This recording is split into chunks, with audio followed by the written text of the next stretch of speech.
ఏపీలో టీడీపీ నేతల అరాచకాలు పెచ్చుమీరాయి. ఆడపిల్లల పట్ల కీచకుల్లా మారారు. కాకినాడ జిల్లా తునిలో బాలిక పట్ల అసభ్యంగా ప్రవర్తిస్తూ దొరికిపోయాడు తాటిక నారాయణరావు అనే టీడీపీ నాయకుడు. ఓ గురుకుల పాఠశాలలో చదువుతున్న బాలికను హాస్టల్ నుంచి తీసుకువెళ్లిన నారాయణరావు హంసవరం సపోటా తోటల్లో ఆమెతో అసభ్యంగా ప్రవర్తించాడు. నారాయణరావు బాగోతాన్ని గుర్తించిన స్థానికుడు బాలికను రక్షించాడు. తాను టీడీపీ మున్సిపల్ కౌన్సిలర్ను అని బాలికను మూత్ర విసర్జనకు తీసుకొచ్చానంటూ బుకాయించాడు. స్థానికుడు అతన్ని ఆపేందుకు ప్రయత్నించినా ఆగకుండా బాలికను బైక్ పై తీసుకుని వెళ్లిపోయాడు టీడీపీ నేత నారాయణరావు.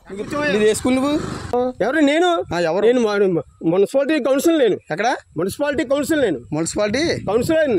ఇలా తీసుకొచ్చి తోటలో తీసుకొచ్చి అమ్మాయిని పాడు చేస్తున్నావా? పాడు చేస్తాం మేము. అమ్మాయి బాత్రూమ్ కూర్చుందంటే అమ్మాయి ఏంటి అమ్మాయి చేపట్టుకుంటాను.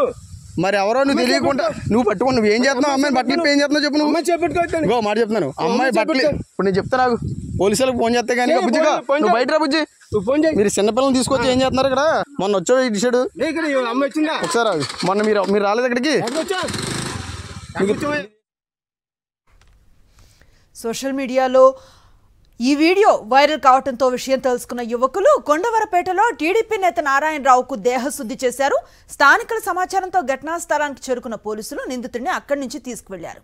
విద్యార్థి సంఘాలతో కలిసి హాస్టల్కు చేరుకున్న బాలిక బంధువులు ఆందోళన చేపట్టారు. టీడీపీ నాయకుడు నారాయణరావు బాలికపై అత్యాచారం చేశాడని ఆరోపించారు. నిందితుడిని కఠినంగా శిక్షించాలని ధర్నాను చేపట్టారు.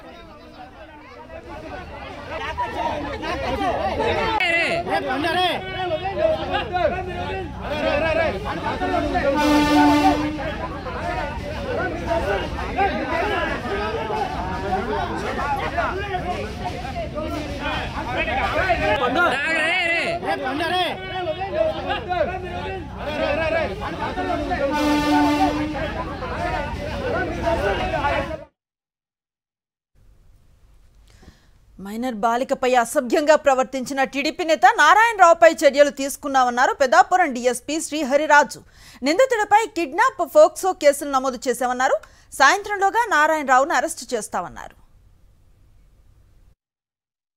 స్కూల్లో చదువుతున్నటువంటి ఒక 13 సంవత్సరాల అమ్మాయిని స్కూల్ నుంచి ఒక వ్యక్తి సుమారు 62 సంవత్సరాల వ్యక్తి మాయమాట చెప్పి స్కూల్లో కూడా గ్రాండ్ ఫాదర్ని నమ్మించి ఆ అమ్మాయిని తీసుకెళ్ళి ఆ అమ్మాయిని తుని అవుట్స్కట్స్లో తీసుకెళ్ళి లైంగికంగా ఎక్స్పోజ్ చేసినట్టుగా మా దృష్టికి వచ్చింది.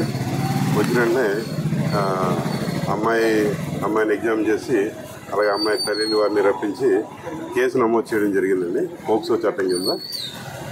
పోక్సో చట్టం కింద కూడా ఏవైతే సెక్షన్లు ఉన్నాయో కఠినమైన సెక్షన్ అన్నమాట. ఎందుకంటే అమ్మాయిని ఎవరైనా మైనర్ అమ్మాయిని స్కూల్ నుంచి తీసుకుని వెళ్తే ఆటోమేటిక్ కిడ్నాప్ వస్తుందండి. అలాగే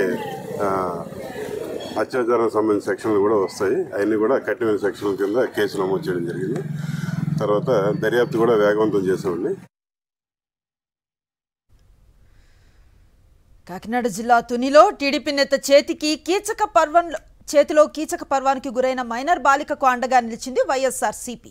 గురుకుల హాస్టల్లో బాలికను పరామర్శించారు స్థానిక వైఎస్ఆర్సీపీ నేతలు. కూటమి ప్రభుత్వంలో మహిళలకు భద్రతే లేదన్నారు. తునిలో 13 ఏళ్ల బాలికపై టీడీపీకి చెందిన నేత లైంగిక వేధింపులకు పాల్పడితే ఇంతవరకు స్పందన లేదన్నారు. నిందితుడిని కఠినంగా శిక్షించాలని డిమాండ్ చేశారు. పాపేమో 13 ఏళ్ల పాప. ఆ పాపను తీసుకెళ్లి అత్యాచారం చేయడం అనేది ఒక హాస్టల్ నుంచి తీసుకెళ్లి పాపని పోనీ ఎక్కడైనా దొరికితే పట్టుకోవడానికి అది ఏమన్నా ఇదిగా ఉంటది. కానీ హాస్టల్ నుంచి పాపని వీళ్ళెలా పంపించారో, అతను ఎలా తీసుకెళ్లి ఎక్కడికో తీసుకుపోయి ఆ పాపను అత్యాచారం చేయడం అనేది ఇది చాలా దుర్మార్గమైనటువంటి పరిస్థితి. అసలు ఆడపిల్లలకి మన రాష్ట్రంలో రక్షణ ఉందా లేదా? అసలు ఎంత నమ్మసౌక్యంగా ఉందంటే మన పక్క నియోజకవర్గం పాయకరపేట నియోజకవర్గం ఎమ్మెల్యే గారు అనిత గారు, వంగలపూడి అనిత గారు హోమ్ మినిస్టర్ ఆవిడ ఆడపిల్లల రక్షణ మీద చాలా గొంతు చించుకొని మాట్లాడేది. ఇంత ముందు అపోజిషన్ లో ఉన్నప్పుడు అధికారంలోకి వచ్చిన తర్వాత ఆవిడ మాట్లాడట్లేదు. ఇప్పుడు ఈ కూటమి ప్రభుత్వం వచ్చాక ఇక్కడ ఈ రోజు ఈ మైనర్ బాలిక మీద అత్యాచారం జరగడం అనేది చాలా హేయమైన చర్యగా మేము భావిస్తున్నాం. మరి ఇక్కడ ఒక వార్డెన్ సంరక్షణలో ఉన్నటువంటి గురుకుల పాఠశాలలో ఆమె భద్రతకి సంబంధించి వాళ్ళు ఏమి చర్యలు తీసుకుంటున్నారు, ఏ విధంగా అతను వచ్చి ఒక 60 ఏళ్ల వృద్ధుడు ఒక కౌన్సిలర్ అట, అతనే చెప్తున్నాడు. దీన్ని వదిలిపెట్టేది లేదు. ఇప్పుడు ప్రభుత్వం గట్టి చర్యలు తీసుకుని అనిత గారు, హోమ్ మినిస్టర్ అనిత గారు దీని మీద స్పందించాలి, ఇమీడియట్ గా స్పందించి